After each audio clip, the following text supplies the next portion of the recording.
Hello, everyone. Welcome. I'm Nancy Halpern to our ongoing series on LinkedIn Live, and I am joined, as always, by my co host and partner and friend, Julian Roberts. Hello, Julian. Hello, Nancy. Good to see you. Good to talk to you today. As always. As always, as As always. I, always. I always look forward to every Monday. You say that every Monday, but therefore it must be true. It And must be true. I do as well. So today, the topic is: Are you leading in a dinosaur way? Now, for those who have no idea what that means, um, we were thinking more Tyrannosaurus Rex versus Brontosaurus. Okay, although maybe Brontosaurus is in that pile as well. To me, it means being sort of a throwback to an earlier time of leadership, and basically to eat whatever's in your path because what did you don't care if you're a dinosaur, you kind of rule the planet.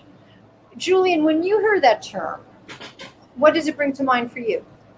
Yeah, dinosaur leadership to me it's archaic. It's somebody who doesn't adapt and move with the times and modify their approach.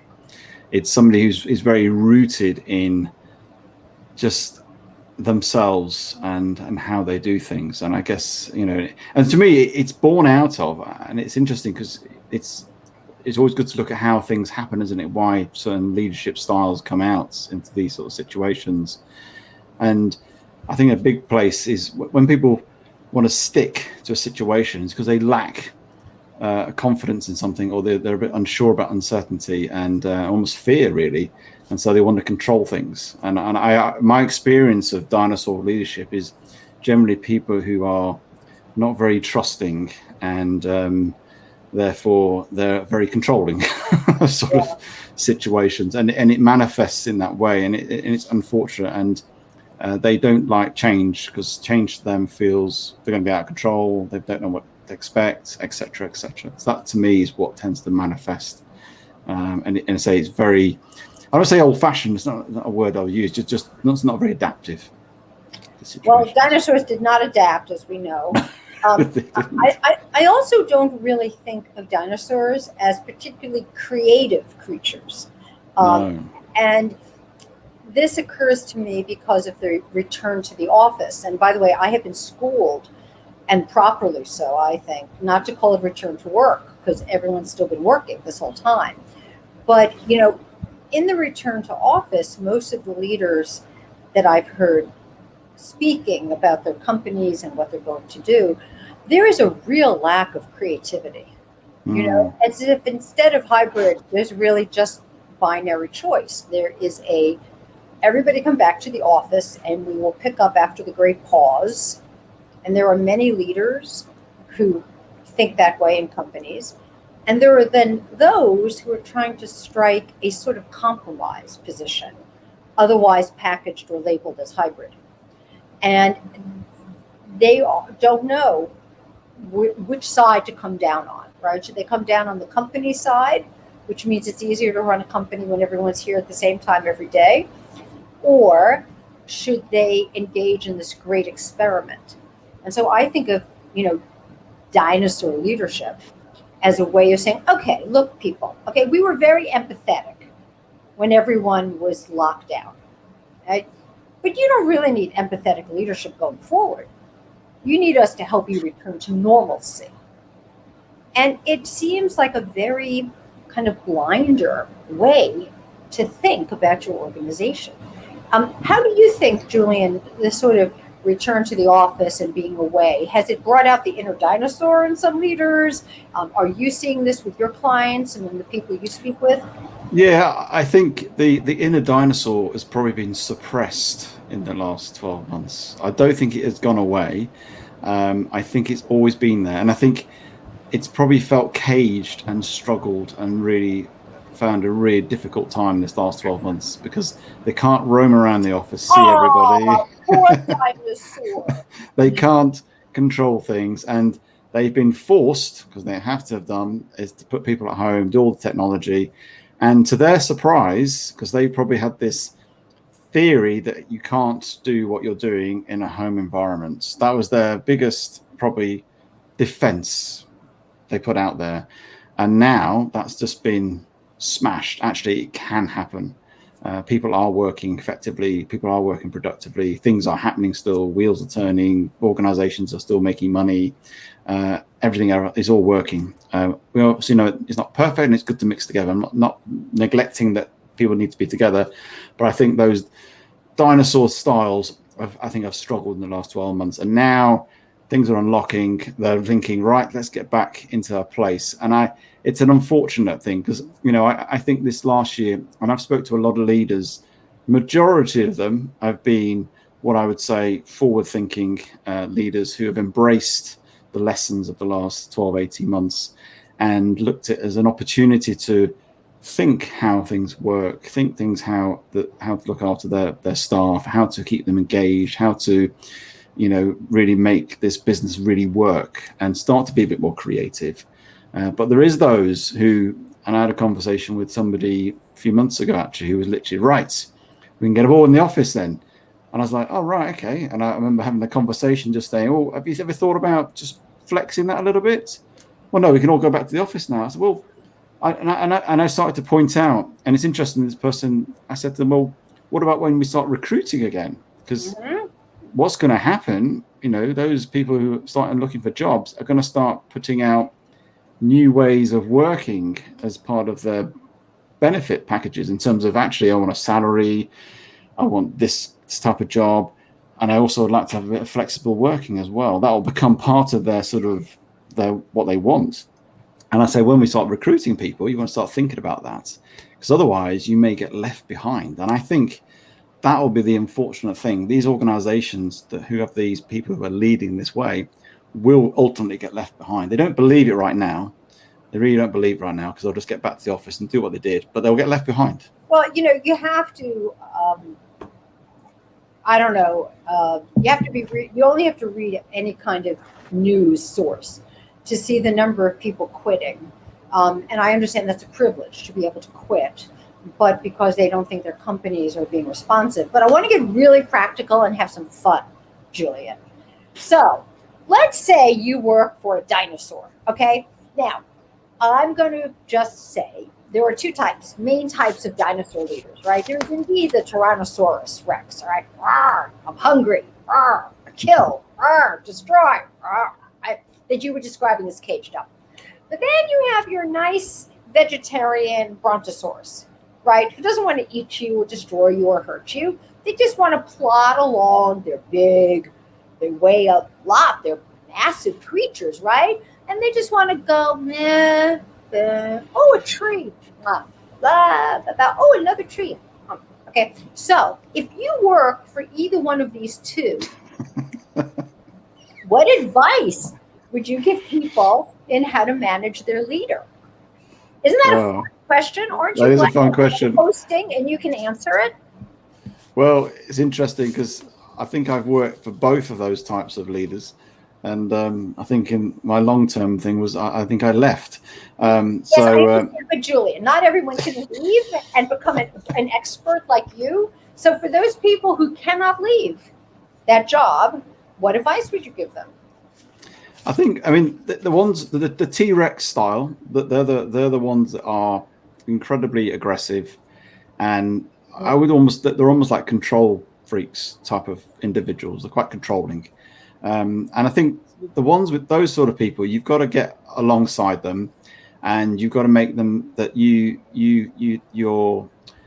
doing what they want you to do in a way that they want you to do it. Unfortunately, and if they see that you're needed and you're responding, they will not say leave you alone, but they'll be quite happy with that.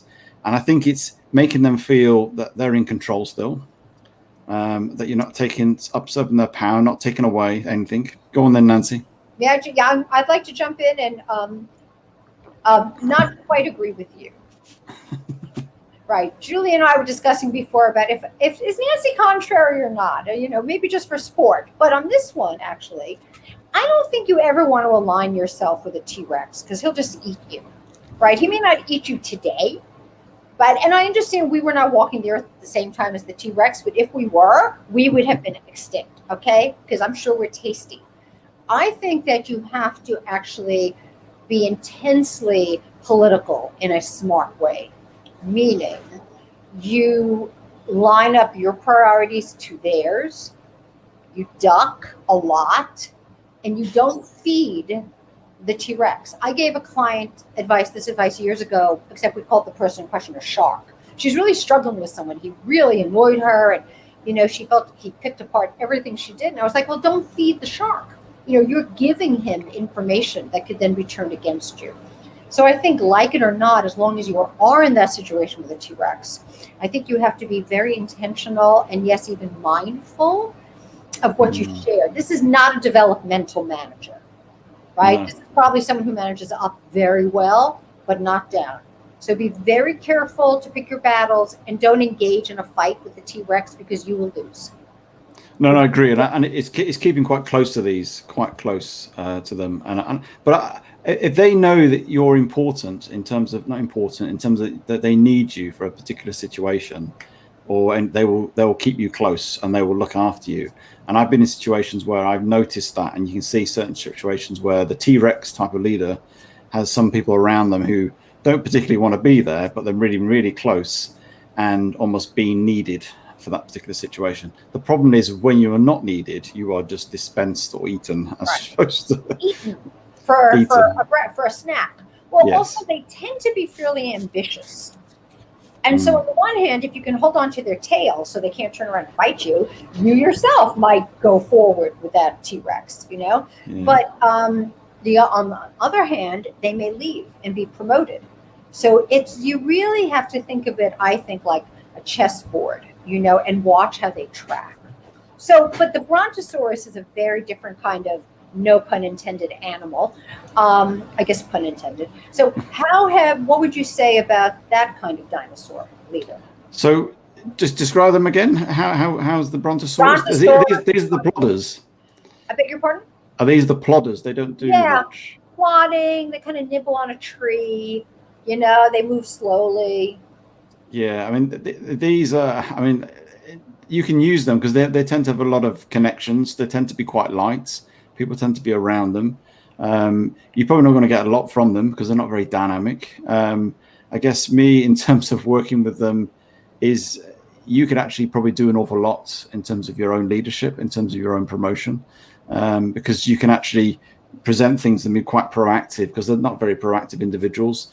And they will actually probably support you a lot. And as you talk about weight, the size of them, I think they've probably got a lot of weight in terms of the authority they have in the organizations. And you could probably get a lot out of it, really, in that situation. And I think for me, they're probably more personable, more in a relational type of approach, individuals from people I've dealt with. So actually just getting alongside them and just be mindful of the pace, because they're not very fast. Right. and also, change. Yeah, and the thing with, unlike a Tyrannosaurus Rex, who I think is moving, right? Always moving to eat and to hunt and to do all these things. Be careful of something else with a Brontosaurus. They don't step on you because they're so big. All right. So Brontosauruses are often, I think, legacy employees. They've been there a long time. They're not going anywhere. They're not going to be promoted. They do as little as they can, but enough to maintain their authority and their power.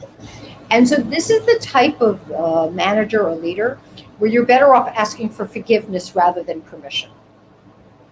Because they're not going to, they also probably manage up better than down, just in a very different way, from having institutional memory, or as you say, they're good at being buddies with other senior leaders, right? So they probably manage it very well across, but it's a well-known secret. It's an open secret that they actually don't work very hard. So on the one hand, you don't want to show them up. On the other hand, they're not paying attention to you anyway. So it does give you freedom. Unlike the T-Rex, where if you're too loud and noisy, you get eaten. With this guy or woman, you don't want to show them up. But it does give you a lot of freedom because they're not really paying attention. So in our last closing moments, how does one avoid becoming a dinosaur? Wow, that's how long we got. Well, do you know what? I think the biggest thing to do is start to have somebody who you can talk to and bounce off and say, almost give you that reflection, that opportunity to almost say, am I becoming a dinosaur? Because I think often people don't realize, I think it's a lack of self-awareness. So I'm not talking to somebody in the organization, I'm talking to somebody outside the organization who you trust and who will pull you up and almost say, what are you doing? That's not appropriate. Well, that's a coach or mentor, however you want to put it, somebody who could just input into your life, who you really trust. That would be the best advice, I think. Well, we're sadly out of time. Once again, my word of advice is, pick up your face or your head and look out for asteroids. Or meteors, because being open to scanning landscape and skies and seeing risks or potential issues will help educate you. And that learning is always good advice, I think. So, Yeah, Julian, thank you so much, and look forward to seeing you next week. Yeah, thank you too. See you next week. Bye. Bye.